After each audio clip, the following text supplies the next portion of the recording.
La directrice de l'Observatoire régional de l'intégration et de la ville.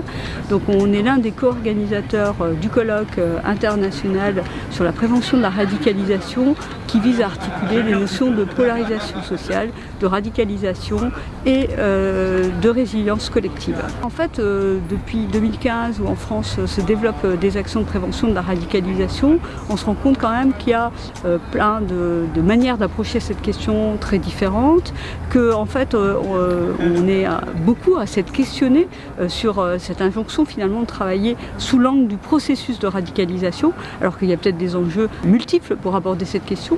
Et lors d'un voyage qui a eu lieu l'année dernière sous l'impulsion de la ville de Strasbourg, qui est jumelée avec Boston, il y a eu en fait la possibilité pour un certain nombre d'acteurs d'aller à Boston. Pendant ce voyage à Boston, il a pas mal été question de résilience communautaire. Au retour de Boston, on s'est demandé si finalement ce terme de résilience, il pourrait avoir un intérêt pour nous ici. On a tous été confrontés à quelque chose qui est d'ordre de traumatisme, à des niveaux différents, on y a mis beaucoup d'émotions, on était contraints d'une certaine manière par les politiques publiques à agir sur le sujet, mais finalement ça nous permet de re-questionner, renouveler nos pratiques. Je viens pour présenter le service, présenter aussi la méthodologie particulière, puisque il y a pas mal de différences au niveau de l'enseignement entre l'éducation nationale en France et l'enseignement en Belgique. Sur la question de la polarisation, puisque c'est surtout le sujet de ce colloque, nous on est intervenu très tôt sur ces questions-là, déjà dès 2015, après les attentats de Charlie Hebdo, où on s'est retrouvé également en Belgique dans des écoles où il y avait le « je suis pour Charlie », « je suis contre Charlie ». Il y a vraiment un travail là de prévention à mettre en place, travail qui doit vraiment avoir des fondements sur la compréhension que la polarisation, c'est pas un simple conflit. C'est nécessaire de véritablement travailler la prévention pour avoir des bases sur des interventions futures. Si on arrête la prévention, tout type d'intervention, par la suite aura énormément de difficultés à avoir un cadre commun, à avoir des outils pour pouvoir gérer des situations qui pourraient être des situations de crise, que ce soit dans les établissements scolaires, dans les quartiers, voilà, un peu partout. Ce que je retiens, c'est vraiment cette possibilité dans le futur d'avoir vraiment des espaces, peut-être même des espaces internationaux, où ce sont des acteurs de terrain, des praticiens qui discutent de la pratique, qui ne discutent pas des concepts, de savoir est-ce que c'est de la polarisation, pas de la polarisation, etc., ce qu'on entend derrière, mais qui discutent de leur pratique de terrain, de leur méthodologie, et aussi surtout du questionnement qu'ils ont. Parce que ça c'est le gros avantage quand on travaille dans les sciences humaines, c'est qu'on travaille avec de l'humain, mais tout le monde sait qu'avec l'humain, il y a toute une part sur laquelle on n'a pas prise, et qui nous renvoie à nous-mêmes et pour lesquels on est obligé de se questionner. Et ça, je pense que le fait de pouvoir rencontrer des gens qui sont sur le terrain, qui ont ce même type de questionnement, aide énormément dans la pratique et dans le développement de nouveaux outils et de nouveaux outils de prévention dans le futur. La ville de Strasbourg a présenté un atelier sur le thème sport et radicalisation parce que nous avons le sentiment que le discours sur la radicalisation dans le sport de manière générale a tendance à être anxiogène et sécuritaire. La ville voudrait qu'on s'interroge surtout sur les actions de prévention qu'on peut porter à travers des actions sportives et qu'on fasse vraiment du sport un élément de réponse et pas un élément du problème. La résilience en France, elle est utilisée dans un sens bien précis, qui est le sens qui a été donné par Boris Cyrulnik. C'est la capacité à se reconstruire et à sortir grandi d'un événement traumatique. Boris Cyrulnik, il forge le concept de résilience par rapport à l'expérience des survivants de la Shoah. La question dans ce colloque, c'est est-ce qu'on peut utiliser le concept de résilience, est-ce que ça a du sens, est-ce que ça a un intérêt de l'utiliser de manière différente, pas nécessairement après un événement traumatique, mais éventuellement avant, et pas nécessairement sur un plan individuel, mais sur un plan collectif. La réponse n'est pas tranchée. Et puis le concept de polarisation, c'est pour souligner le fait que la radicalisation ne vient pas de nulle part. Ce qu'on appelle la radicalisation, c'est pas quelque chose qui flotte dans l'air et qui va frapper des individus innocents un beau matin. La radicalisation, c'est le résultat d'un certain nombre de processus sociaux et notamment la montée de tensions, d'opposition entre des groupes, entre des tendances idéologiques dans notre société qui vont faire que, on aura des positions de plus en plus antagonistes, de plus en plus polarisées. Et c'est ces tensions qui vont faire que dans certaines circonstances, ça va aller jusqu'à ce qu'on appelle la radicalisation. Pourquoi des gens se radicalisent? De manière très schématique. C'est parce qu'ils ont accumulé des blessures, des désillusions, ils ont rencontré des épreuves et qu'au bout d'un moment, ils croient que la solution, c'est un engagement radical qui mène à la violence. Plus on essaye d'apporter des réponses tôt, donc de rattraper des personnes qui en quelque sorte commencent à sortir du lien social, plus on a de chances de contrecarrer ce processus de radicalisation. J'ai été invitée pour parler un peu de l'approche québécoise, donc ce qu'on a développé au Centre de prévention à Montréal en termes d'activités de prévention, mais de réfléchir un peu davantage sur les concepts de résilience puis de polarisation, comment on les mobilisait dans nos pratiques. Donc, ça, c'était un premier niveau. Puis, un deuxième niveau, avec Eva, justement, on animait un atelier sur la confiance, en fait, donc le rôle de la confiance dans la prévention des radicalisations. Je pense qu'à chaque fois qu'il y a des colloques ou des conférences, le défi à chaque fois, c'est d'être capable d'atterrir le tout sur des actions concrètes, sur un premier pas à prendre. Donc, la question, je crois, de la collaboration a été évoquée par plusieurs, de la multidisciplinarité. Après, je pense que le grand défi, c'est d'amener ces grandes aspirations à du moins prendre un premier pas concret pour mettre en marche un peu des mécanismes qui permettraient d'arriver à concrétiser le tout. On se fait inviter pour parler de notre travail parce qu'on le trouve intéressant, mais en même temps, ce qui est intéressant, justement, c'est d'entendre un peu tout ce qui se fait en Europe. Donc, on avait des gens de différents organismes en France, en Belgique, en Norvège. Donc, de voir un peu les bonnes pratiques de l'international. C'est sûr que ça nous permet aussi de bonifier les nôtres puis de revenir en ayant partagé ce que l'on fait, mais surtout en ramenant aussi un petit peu de tout ce qui se fait avec un potentiel ailleurs. Je suis venue témoigner de ma pratique de psychologue auprès de personnes, de familles et de jeunes concernés par la thématique de la radicalisation. Ce que j'ai trouvé très intéressant dans ce colloque, c'est qu'on mesure qu'avec le temps, on est en capacité aujourd'hui à la fois de conceptualiser les choses, de se rendre compte et ce que j'ai beaucoup aimé, c'est l'ouverture que les deux notions de résilience et de polarisation permettent. Et ce qui était hyper intéressant, c'est que c'est un colloque qui est organisé par plusieurs institutions et ça témoigne du travail partenarial qui est essentiel autour de cette thématique. Ce colloque, il peut forcément apporter des choses dans le sens où il est sur une ouverture internationale et du coup ça nous amène un peu à sortir la tête de notre nombril, ou je sais pas comment on pourrait dire. Ça nous amène à nous décentrer de notre petit contexte national et du coup, c'est une vraie bouffée d'oxygène. Ce matin, j'ai partagé un petit peu ma clinique, sous-titré un peu ce que j'ai pu faire comme travail auprès des jeunes et des familles. Ce que j'ai trouvé super intéressant, c'est que la salle s'est prise au jeu. On a pu vraiment se poser des questions. J'ai appris plein de choses des échanges proposés par les personnes présentes dans la salle et du coup, c'était chouette, c'était vachement chouette. Une autre action au sein du colloque a été justement de présenter le dispositif de la mission de lutte contre la radicalisation violente, de présenter également ce qui pouvait se faire en milieu carcéral, à savoir les actions collectives, les programmes de prévention de la radicalisation violente. Je pense que l'enjeu aujourd'hui, c'est de savoir si la société est prête finalement à accueillir de nouveau ces individus, ces personnes condamnées pour des faits de terrorisme. Est-ce que la société aujourd'hui est prête à réinscrire ces personnes en son sein? Et donc, je pense que c'est là justement tout l'enjeu de la résilience collective. L'atelier finalement nous a quand même fait prendre conscience que le milieu carcéral est méconnu, peu connu du grand public, et qu'on a peut-être un travail de visibilité à faire et de communication de notre côté à faire. L'administration pénitentiaire a pris en compte les phénomènes de radicalisation. Le service, c'est un service récent qui date de 2015, donc on a peu de recul. Il y a encore plein de choses à évaluer, plein de choses à faire, à penser, à réfléchir.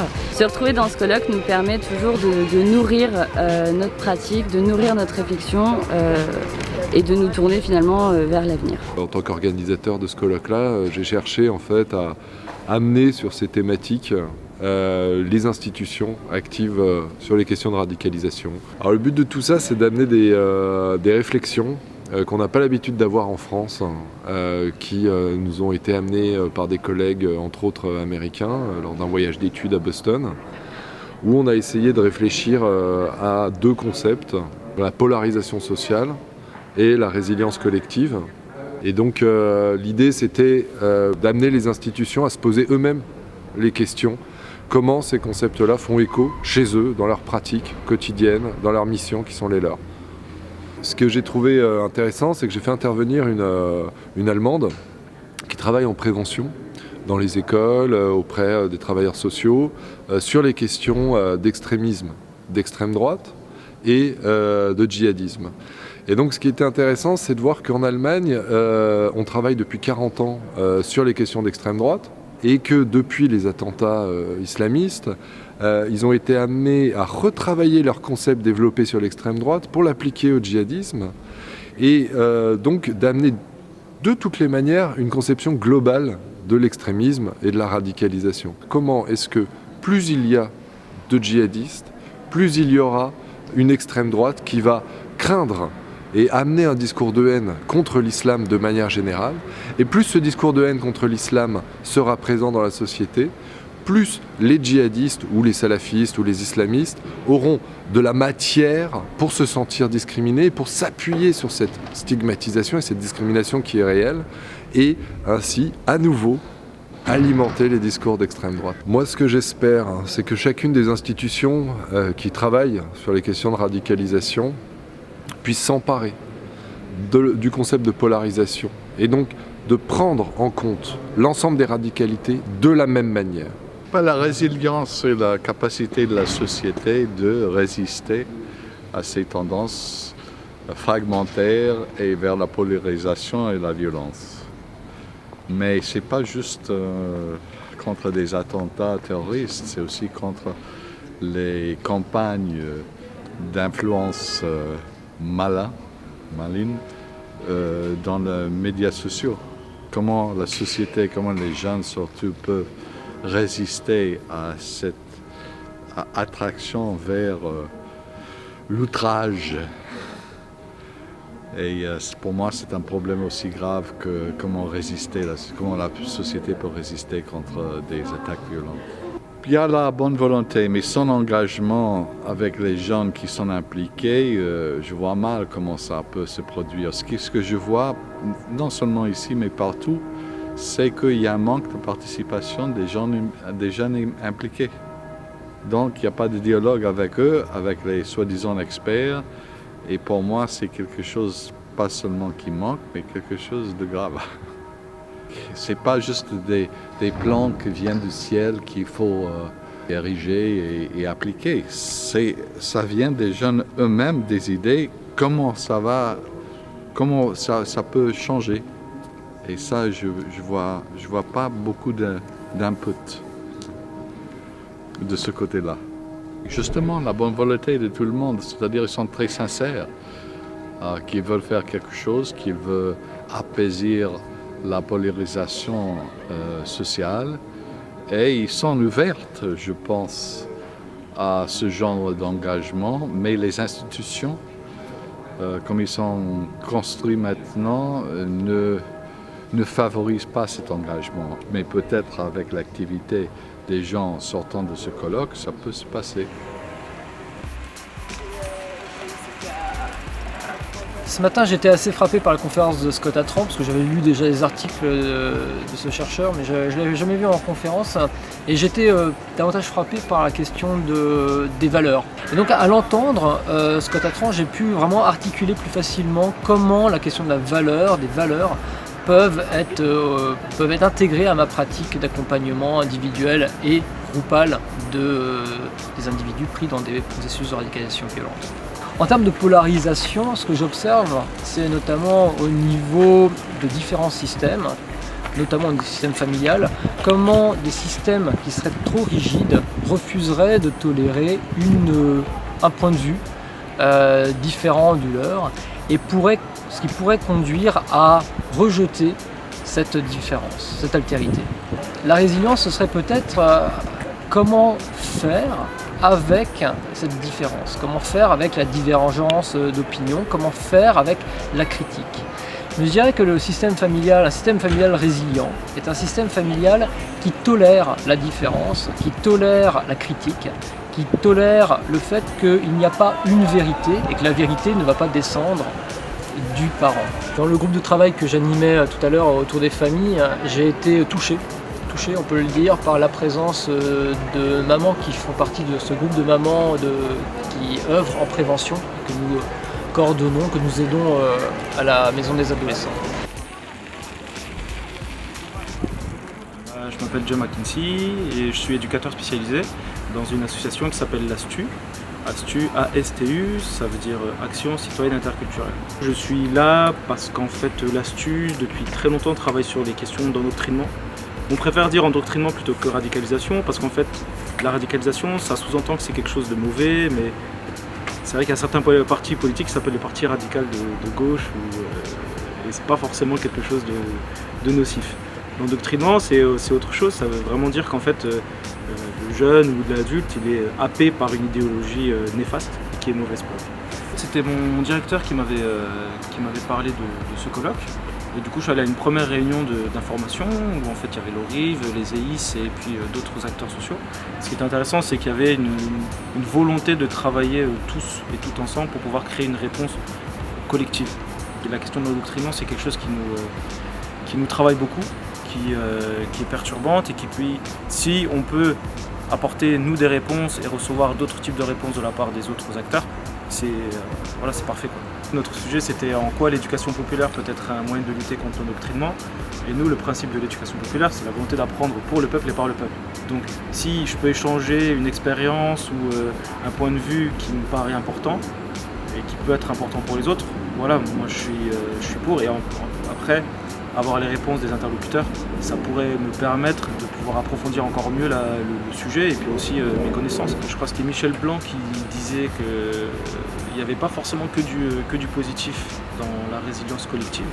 Il faut pouvoir faire ce lien entre l'individuel et le collectif. C'est important pour la construction personnelle de chacun et de chacune. Et au niveau de la polarisation, ce qui est bien, c'est qu'en fait, ça permet de pouvoir déconstruire le fait que l'endoctrinement ou la radicalisation se fait que dans la religion musulmane, alors que les mouvements d'extrême droite utilisent exactement les mêmes stratégies. J'ai choisi d'axer davantage mon intervention sur la polarisation et notamment la polarisation telle qu'elle est ressentie par des jeunes musulmans plutôt religieux. On va voir vraiment une polarisation dans le sens où on n'est pas bien reconnu, on ne prend pas en compte les attaques contre les musulmans. Finalement, j'ai montré qu'à côté de ce qui semblait polarisant, ou en tout cas ce qui semblait faire de la différence du nous versus eux, ils étaient aussi très sensibles à nous tous, quoi. Donc à être inclus dans un nous social collectif. Donc c'est ce que j'ai voulu montrer sur la façon dont la polarisation était ressentie par les musulmans, mais qu'en même temps il y avait un contrepoint que même si à certains égards on se différencie, à d'autres égards au contraire on fait partie du grand collectif.